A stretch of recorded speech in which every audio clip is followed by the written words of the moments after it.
उत्तराखंड सरकार वर्सेस निर्दलीय विधायक उमेश शर्मा के मामले में नया मोड़ सामने आया है। सुप्रीम कोर्ट में चल रहा है ये पूरा मामला, जहां राज्य सरकार ने एसएलपी वापस लेने का हलफनामा दिया है। उमेश शर्मा पर राजद्रोह का केस है, नहीं चलाना चाहती है अब राज्य सरकार। ये बड़ा फैसला लिया गया है। तो देखिए ये पूरा मामला किस तरीके से अब इसमें एक नया मोड़ सामने आ गया है, जहां राज्य सरकार की तरफ से एसएलपी दायर की गई है, वापस लेने की अर्जी दी गई है। उमेश शर्मा के खिलाफ राजद्रोह का मुकदमा नहीं चलाना चाहती है सरकार। तो देखिए सुप्रीम कोर्ट में ये पूरा मामला चल रहा है और सीबीआई जांच की भी मांग हो रही थी और उसी को चुनौती देते हुए सुप्रीम कोर्ट ये पूरा मामला पहुंचा था। और देखिए इस पूरे मामले में राज्य सरकार ने एसएलपी वापस लेने का अब हलफनामा दे दिया है, जिसको लेकर अब खलबली मची हुई है और एक नया मोड़ भी सामने आ गया है इसी के साथ, जहां सरकार ने अपना रुख साफ कर दिया है कि वो उमेश शर्मा के खिलाफ राजद्रोह का मुकदमा नहीं चलाना चाहती है।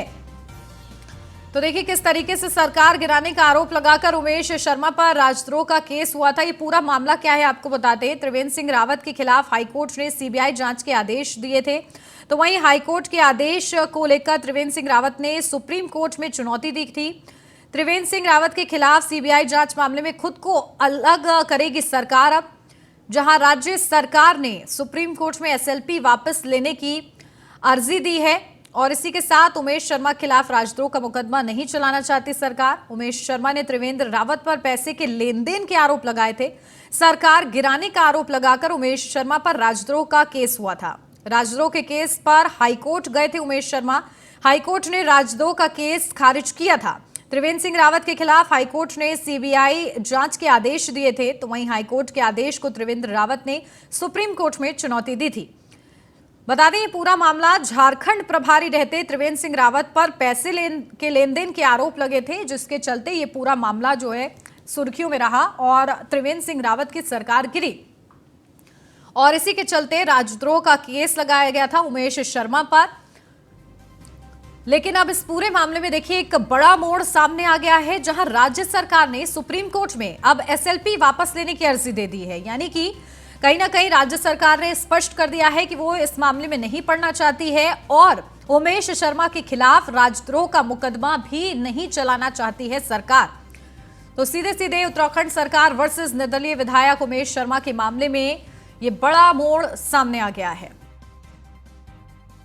मैं सरकार का धन्यवाद देना चाहूँगा कि उनको लगता है मेरे खिलाफ दर्ज किया गया राजद्रोह नहीं चलना चाहिए और फर्जी मुकदमा था, ये पूरा देश जानता है। उसी मामले में देखिए त्रिवेंद्र सिंह रावत जी जब मुख्यमंत्री थे 2020 में, तो उन्होंने मेरे खिलाफ राजद्रोह का मुकदमा दर्ज किया था। एक मुकदमा मेरे खिलाफ राजद्रोह का रांची में हुआ था। तो लगभग त्रिवेंद्र जी के कार्यकाल में 5 मुकदमे मेरे खिलाफ दर्ज किए गए। लेकिन इस मामले में माननीय उच्च न्यायालय ने हमारे दस्तावेजों को देखते हुए, क्योंकि हम सीबीआई जांच की मांग कर रहे थे, लेकिन इन्होंने उससे पहले हमारे खिलाफ अपराध पंजीकृत कर दिया था राजद्रोह का। जिस दिन मैंने इनके दस्तावेज जारी किए थे भ्रष्टाचार के, उसके तत्काल बाद मेरे खिलाफ राजद्रोह दर्ज कर दिया था। उस राजद्रोह में माननीय उच्च न्यायालय ने मेरे खिलाफ एफआईआर को खारिज कर दिया था और सीबीआई जांच के आदेश दे दिए थे। त्रिवेंद्र रावत जी सुप्रीम कोर्ट चले गए थे। उन्होंने त्रिवेंद्र रावत वर्सेस उमेश कुमार एक याचिका दाखिल की थी एसएलपी, उसमें स्थगन आदेश ले लिए थे। एक एसएलपी सुप्रीम कोर्ट में सरकार वर्सेस उमेश कुमार है और एक एसएलपी हरिंदर सिंह रावत वर्सेस उमेश कुमार है। सरकार राजद्रोह मेरे खिलाफ नहीं चलाना चाहती, इसमें किसी को तकलीफ क्या है? इसमें त्रिवेंद्र रावत जी को झटका या एक्स को झटका आप कैसे कह सकते हैं? जिस दिन माननीय उच्चतम न्यायालय तय कि त्रिवेंद्र रावत जी के खिलाफ सीबीआई होनी चाहिए या नहीं होनी चाहिए, ये तो उस दिन निर्णय होगा। उनकी एसएलपी अलग है, हरिंदर रावत जी की अलग है, सरकार की अलग है। सरकार ने अपनी एसएलपी वापस लेने का निर्णय लिया है। तो चलिए सीधा रुख कर लेते हैं। हमारे साथ हमारे विशेष संवाददाता सुदीप जैन हमारे साथ जुड़ गए हैं। सुदीप, देखिए इस पूरे मामले में जो ये नया मोड़ सामने आया है, सब राज्य सरकार की तरफ से एसएलपी दी गई है और इस पूरे मामले को नहीं चाहती है सरकार की राजद्रोह का केस चले उमेश शर्मा पर। अब इसको लेकर देखिए किस तरीके से उनकी प्रतिक्रिया भी हमने दर्शकों को सुनाई है। क्या कुछ और इस मामले में आगे होने की संभावना है? देखिए अक्टूबर 2020 का ये पूरा घटनाक्रम है जब उमेश कुमार हाईकोर्ट गए थे अपने दस्तावेज को लेकर और उन्होंने ये दावा किया था कि अमृतेश चौहान जो झारखंड के एक नेता हैं, वो त्रिवेंद्र सिंह रावत के संपर्क में रहे और इनको पद देने के एवज में उत्तराखंड सरकार में पैसे लेन देन का काम हुआ और पैसे लिए गए। इन सारे घटनाक्रम के बीच उमेश कुमार के खिलाफ कई मुकदमे कायम हुए थे, जिसके खिलाफ वो हाईकोर्ट भी थे। हाईकोर्ट ने सुनवाई करते हुए उमेश कुमार की याचिका को वाजिब माना था और त्रिवेंद्र सिंह रावत के खिलाफ सीबीआई जांच और उमेश कुमार के विरुद्ध दर्ज मुकदमों को निरस्त करने के आदेश दिए थे। हाईकोर्ट से यह आदेश आने के बाद ही उत्तराखंड की राजनीति जहां हिल गई थी, वहीं विपक्ष को बड़ा मौका मिला था। उस वक्त ऐसा लग रहा था कि त्रिवेंद्र रावत सरकार खतरे में है, इस पर संकट है। हालांकि सुप्रीम कोर्ट से इन्हें रिलीफ मिला और सुप्रीम कोर्ट से रिलीफ मिलने के बाद 3 अलग अलग एसएलपी फाइल हुई थी। इसमें एक त्रिवेंद्र सिंह रावत वर्सेस उमेश कुमार है, एक हरेंद्र सिंह रावत वर्सेस उमेश कुमार है और एक स्टेट गया था, क्योंकि वो राज्य के मुखिया थे, गृह और कार्मिक के प्रमुख भी होते हैं मुख्यमंत्री। और इसी घटनाक्रम में चूंकि 2020 से चल रहा है, 2 दिन पूर्व सुप्रीम कोर्ट में एक अर्जी गई है जिसमें जो राज्य सरकार की ओर से जो एसएलपी इसी मामले में, चूंकि एक मामले में 3 एसएलपी चल रही हैं, इसमें राज्य सरकार ने अपनी एसएलपी वापस लेने के लिए हाई कोर्ट में, सुप्रीम कोर्ट में माफ कीजिएगा, अर्जी दी है, क्योंकि ऑलरेडी इस मामले में 2 एसएलपी चल रही हैं। पर यह मामला राजनीतिक रूप से इसलिए भी बड़ा हो जाता है क्योंकि इस सूबे में भारतीय जनता पार्टी की सरकार है, पूर्व मुख्यमंत्री रहे हैं त्रिवेंद्र सिंह रावत और बीते दिनों से खासा मुखर है। कई विषयों पर, चाहे स्मार्ट सिटी हो, अंकिता भंडारी हत्याकांड हो, वो बड़ी बेबाक टिप्पणी दे रहे हैं। शायद यही एक वजह भी है कि बीते दिनों प्रदेश अध्यक्ष महेंद्र भट्ट को दिल्ली जाना पड़ा और दिल्ली में बड़े नेताओं से कहना पड़ा कि हमारे पूर्व मुख्यमंत्री पार्टी लाइन के खिलाफ जा रहे हैं और ऐसी बातें जो पार्टी फोरम में, पार्टी संगठन में होनी चाहिए, वो मीडिया में हो रही हैं। कल खुद भी त्रिवेंद्र सिंह रावत दिल्ली में थे, वो जेपी नड्डा जो राष्ट्रीय अध्यक्ष हैं भारतीय जनता पार्टी के, उनसे भी उन्होंने मुलाकात की है। सुप्रीम कोर्ट में जो होम की ओर से जो कागजात गए हैं रिट वापस लेने से पूर्व की अर्जी के, उसका एक ऑर्डर भी हमारे पास है और न्यूज वन इंडिया ने कल सबसे पहले जानकारी दर्शकों को दी थी कि इस प्रकार से राज्य सरकार की तैयारी है। अब इसमें सुप्रीम कोर्ट का अगला निर्णय क्या होगा, ये देखने वाली बात होगी। और दूसरा, जो राज्य सरकार अपनी एसएलपी वापस ले रही है, परंतु अभी इस प्रकरण में 2 एसएलपी पेंडिंग है, जैसा कि विधायक उमेश कुमार जी भी बता रहे थे। तो सरकार ये चाहती है कि जो व्यक्तिगत पार्टियां हैं वो व्यक्तिगत स्तर पर लड़ें, राज्य सरकार अब इसमें आगे नहीं बढ़ना चाहती है।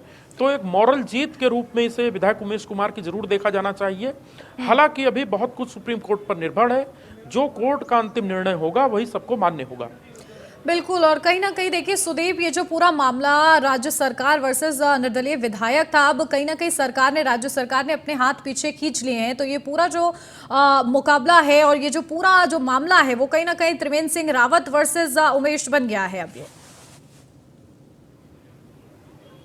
जी बिल्कुल, वही मैं कहना भी चाह रहा हूं कि देखिए, जो एसएलपी पूर्व में 3 दाखिल हुई थी सुप्रीम कोर्ट में, उसमें राज्य सरकार अब अपने स्तर से जो एसएलपी थी उसमें पैरवी नहीं चाहती, क्योंकि राज्य सरकार के पास हाई कोर्ट, सुप्रीम कोर्ट में दूसरे और जरूरी काम है राज्य हित में। और राज्य सरकार इसलिए भी एसएलपी वापस ले रही क्योंकि तकनीकी जानकार बताते हैं, देखिए अभी इस मामले में किसी के पास कोई आधिकारिक कोई बयान नहीं है विधायक जी के अलावा। अभी इस मामले में भारतीय जनता पार्टी संगठन को भी हिदायत आई है कि कोई इस विषय में मीडिया से बातचीत नहीं करेगा, दूरी बनाए रखेगा। तो हम लोग भी प्रयास कर रहे हैं सुबह से, यदि पार्टी संगठन से या किसी नेता से इस विषय पर बातचीत हो जाए तो कोई भी बातचीत करने के लिए तैयार नहीं है। पर अभी जो 2 एसएलपी हैं, राज्य सरकार की एसएलपी वापस लेने के लिए सुप्रीम कोर्ट तैयार भी होता है और सहमत हो जाता है, परंतु 2 एसएलपी भी स्टैंड कर रही हैं, हरेंद्र सिंह रावत और त्रिवेंद्र सिंह रावत जो तत्कालीन मुख्यमंत्री थे और अभी पूर्व मुख्यमंत्री हैं, उनकी एसएलपी बरकरार है। अब कोशिश हमारी ये भी है कि यदि त्रिवेंद्र सिंह रावत इस पर अपना कोई पक्ष रखना चाहे या सरकार की ओर से कोई इस पर पक्ष आए, परंतु ये बड़ा मामला है राजनीति में जो सुर्खियों में है। बिल्कुल, और देखिए कहीं ना कहीं क्या ये बात स्पष्ट हो रही है सुदीप कि त्रिवेंद्र सिंह रावत की आने वाले समय में मुश्किलें और ज्यादा बढ़ेंगी, क्योंकि सीबीआई जांच को लेकर अब सुप्रीम कोर्ट क्या कहता है इस पर सभी की नजरें हैं। जी देखिए, कोर्ट के फैसले हम प्रिजुडिस होकर पहले नहीं बोल सकते, कंटेंट ऑफ कोर्ट में आता है। लेकिन जब राज्य सरकार, जो पूरा एक संगठन है जिसके पास विधायी, होम और बड़े डिपार्टमेंट हैं, बड़े कानून के जानकार हैं, अधिवक्ताओं का एक पैनल है, यदि वो पीछे हो रही है तो कहीं ना कहीं ऐसा संकेत जरूर है कि राज्य सरकार अब इस मामले में बहुत इच्छुक नहीं है आगे कार्रवाई के लिए। और चूंकि ये मामला भी 2 अन्य लोगों की, यानी उमेश कुमार के साथ जो त्रिवेंद्र सिंह रावत पूर्व मुख्यमंत्री थे और हरेंद्र सिंह रावत जो वर्सेस उमेश कुमार की जो एसएलपी है वो पेंडिंग है, उसमें क्या निर्णय होता है पैरवी के आधार पे या राज्य सरकार की एसएलपी वापस लेने पे इन दोनों के एसएलपी पर अंतर पड़ता है, ये तो कानून की जानकारी वाली बात होगी। ठीक है सुदीप, आप बने रहिए हमारे साथ, लौटते हैं आपके पास ज्यादा जानकारी के लिए।